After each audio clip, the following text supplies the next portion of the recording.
আজ শাহবাগে ইনকিলাব মঞ্চের অবস্থান ও অবরোধ কর্মসূচি শুরু হয়েছে। দুপুর ২টা থেকে কর্মসূচি শুরু হয়।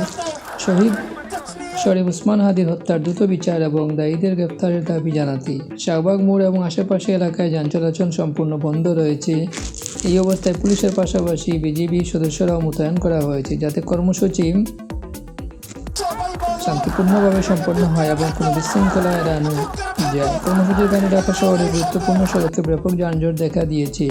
ইনকিলাব মঞ্চের নেতারা জানিয়েছেন, আজ দেশের ৮টি বিভাগীয় শহরে একই সঙ্গে সর্বাত্মক অবরোধের ডাক দেওয়া হয়েছে। পুলিশ ও বিজিবির সদস্যরা মোতায়েন থেকে পরিস্থিতি পর্যবেক্ষণ করেছেন এবং জনসাধারণকে নিরাপদভাবে চলাচল করার জন্য সতর্ক করা হচ্ছে।